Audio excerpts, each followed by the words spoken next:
बिस्मिल्लाहिर्रहमानिर्रहीम। अस्सलामुअलैकुम। Welcome to my YouTube channel Areeba's kitchen.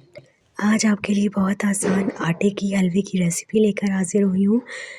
15 दिन की भलाई से मैंने देसी घी निकाल लिया है और ये जो बचा हुआ इसका मावा है, इससे हम तैयार करेंगे आटे का हलवा। इसके अंदर मैं आधा कप छान के आटा डाल दूँगी और इसको इसके साथ ही हम अच्छे से भूनेंगे।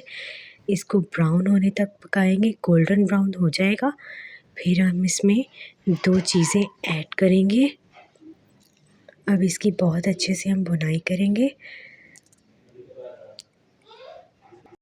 चैनल पर नए हैं तो चैनल को जल्दी से सब्सक्राइब कर लें और बेल आइकन में भी प्रेस कर दें ताकि आपको मेरी रेसिपी सबसे पहले मिल सके।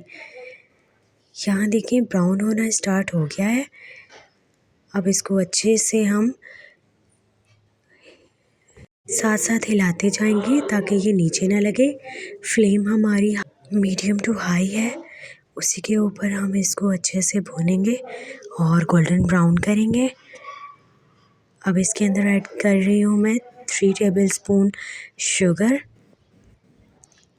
और अब इसके अंदर ऐड करेंगे हम 2 इंच का टुकड़ा गुड़ का, जिससे बहुत ज़बरदस्त फ्लेवर आ जाएगा इसमें। और इसको अच्छे से इसके साथ ही हम मेल्ट कर लेंगे। ये इसी में मेल्ट हो जाएगा भूनते हुए। और जैसे ये मेल्ट हो जाएगा, चीनी भी हमारी मेल्ट हो जाएगी और तो हमारा जल्दी से ये आटे का हलवा रेडी हो जाएगा। बहुत यम्मी होता है, आप ज़रूर बना के ट्राई कीजिएगा। यहाँ हमारा रेडी हो गया है। अब इसको हम निकाल लेते हैं। ये देखें। आई होप आपको रेसिपी पसंद आई होगी। बहुत आसान है, तो चैनल को सब्सक्राइब कर लें जल्दी से। ये मैंने देसी घी बनाया था, ये भी सोचा आपसे शेयर कर लूँ। इसी के साथ आपसे इजाज़त चाहूँगी। अल्लाह हाफ़िज़।